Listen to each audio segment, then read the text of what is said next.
Mombasa has a seductive power, and many a Kenyan will confess that they've been drawn to its bosom and swept underneath wave after wave of the county's centuries-old charm.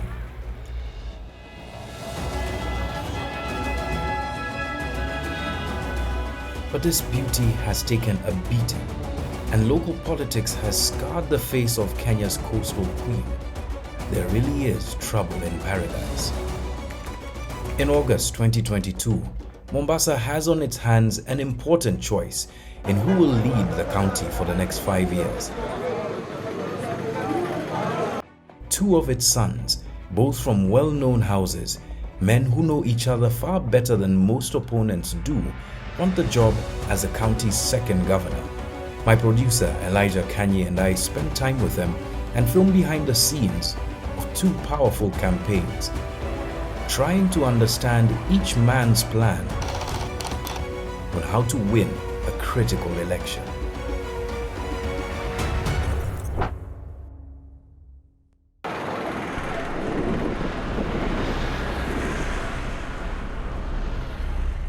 Hello?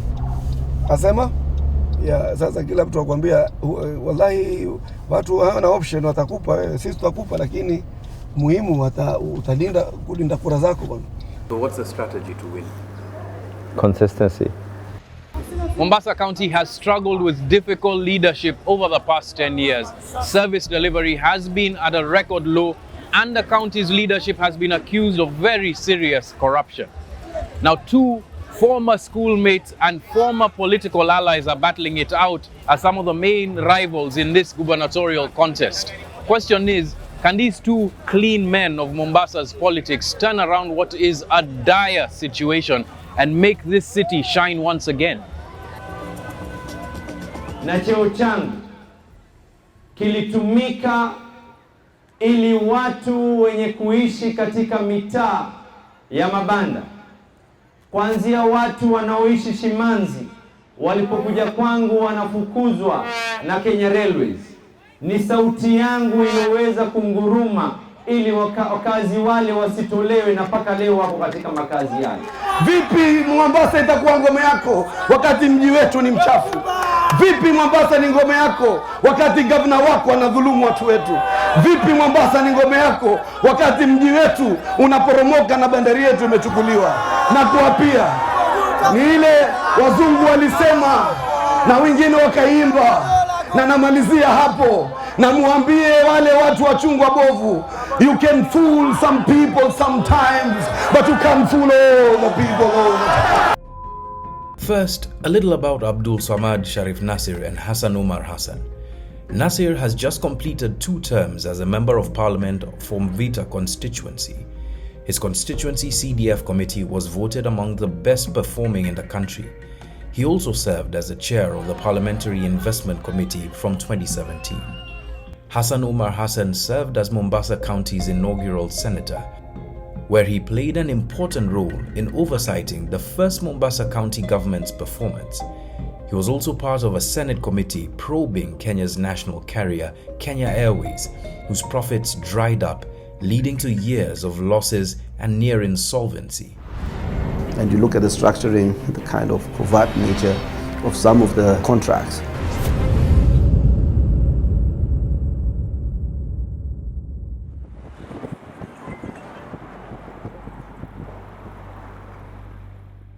Nassir and Omar were once political allies, but their relationship runs deeper than that.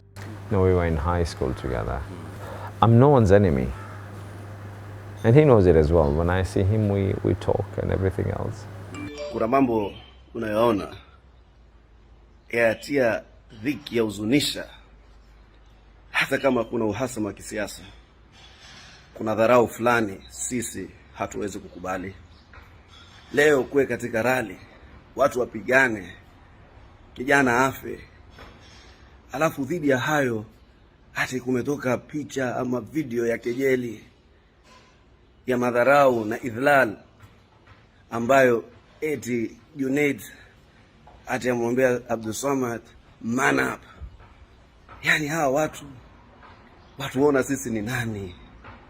Hawa watu wametufikiria sisi vipi hawa? Mpaka mtu afike stage anaweza kufikiria anaweza kumfanya mmoja wetu namna ile. Both are from very prominent families in the coast. Nassir is a son of Kanu-era cabinet minister Shariff Nassir, while Omar draws part of his lineage from the Mazrui family, one of the coast's oldest families. I come from a political family, and it's raised me to do quite a bit. This story was filmed over the last 2 days of Kenya's official campaign period. Both campaigns would host their party leaders, the United Democratic Alliance's William Ruto and the Orange Democratic Movement's Raila Odinga, and make a final pitch to residents of Mombasa.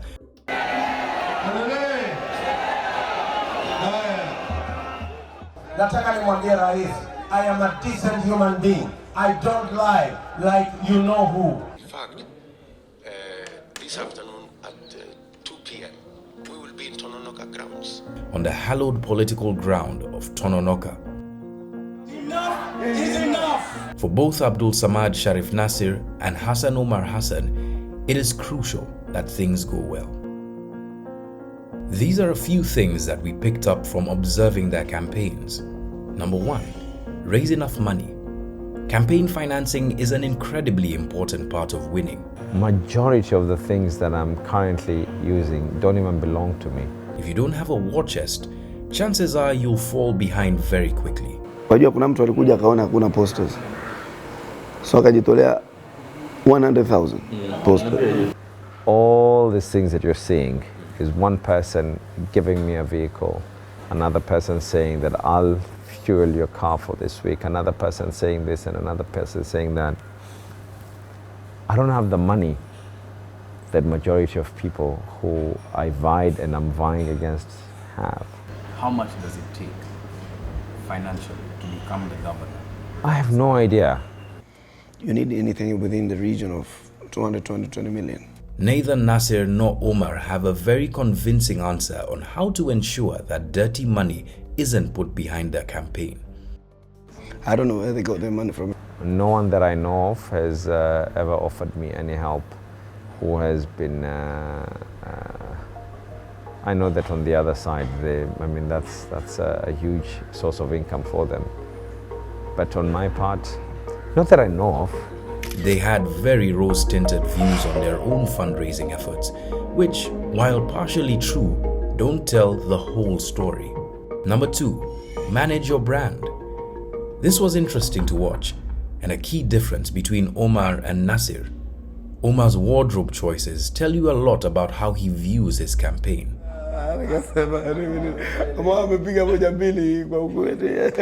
So do Nassir's. Kuswali Mwenyezi Mungu shakubali dua yetu sivyo? Kabisa. Tuombe na nyinyi pia Mungu awape kheri inshallah. Amin. Awaondolee shida zenu zote. Amin. Ni kheri. Kimi jamaa ngara ngoja ni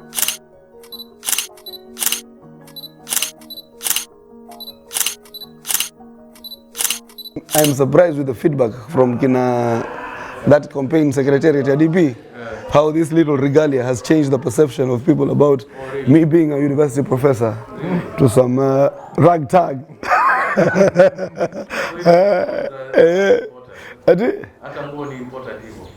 You know, that where Nani was beating me, Abdulswamad, partly was his presence on the social media and the swag. It was appealing to a vote that many of us didn't know how to appeal to it. Number 3, keep your party bosses happy. These kind of excuses are really ridiculous. Our competitors must understand that it is too late for them to do anything about this election. You know, you're aware they backed off. Yes, yeah. The DP spoke about it. You've heard the clip, eh? No, these guys have Wamekata, I'll send it to you. At the end of the day, the contest in Mombasa is happening within a wider national context.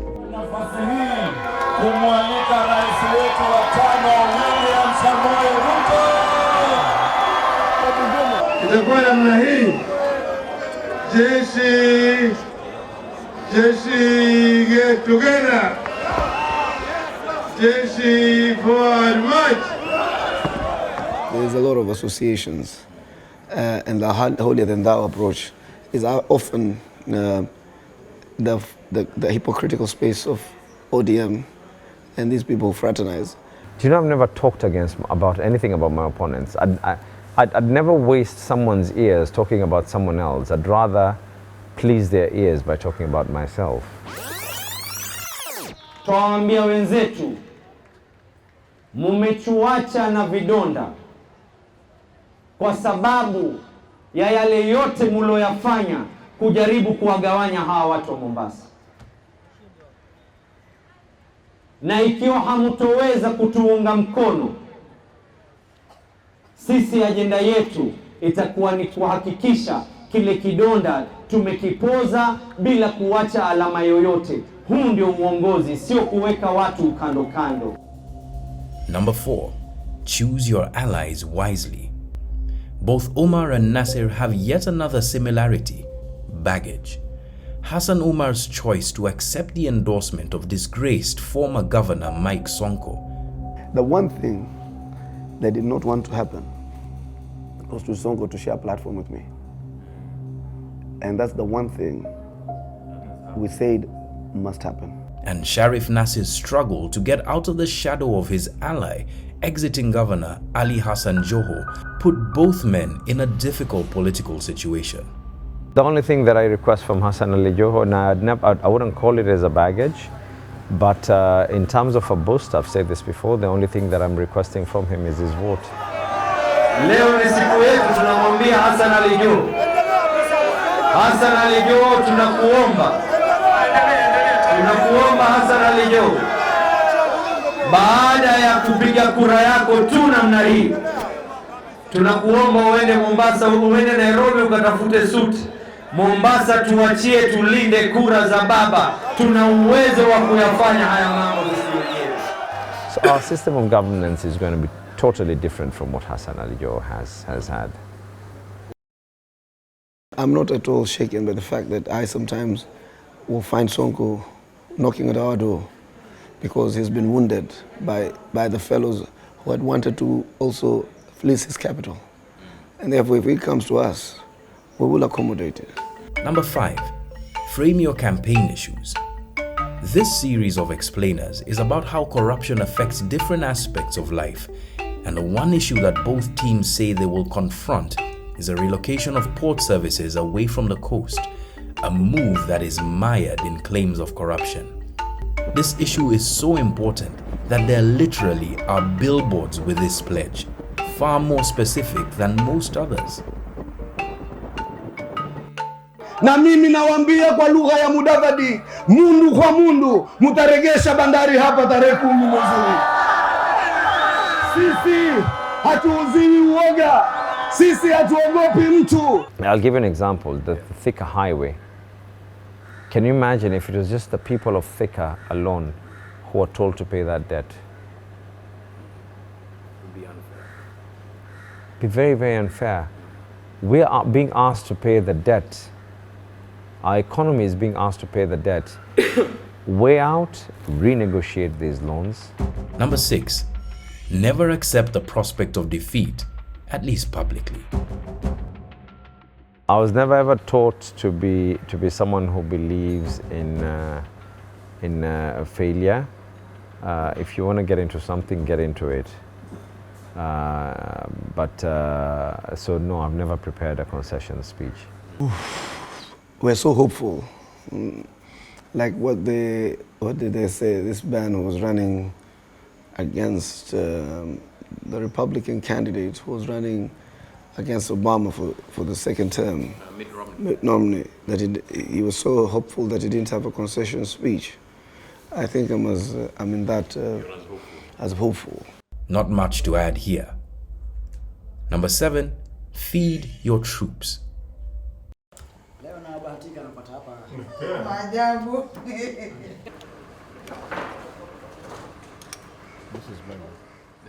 Number 8. Find time for yourself. We try and create time. I know it's not as easy as we would wish it to be. But I think with time, we hope things are going to get better. Both candidates forged their politics in different ways. Omar's began in student politics and a short stint in the military. For me, it will be to create this county as a county of compassion. A government seek to deliver and mitigate the kind of aspirations and basic dignity issues that are inherent in our charter of government and governance, so that people can feel a little more respected. Nassir learnt at the feet of his father. Omar's style seems more militant, while Nassir seems to be the more reflective of the two. Yeah, but it is important for us to reflect on all the things. Let me put this aside. Neither have as yet been accused of a corrupt practice, an accolade that neither of the camps they represent can lay claim to.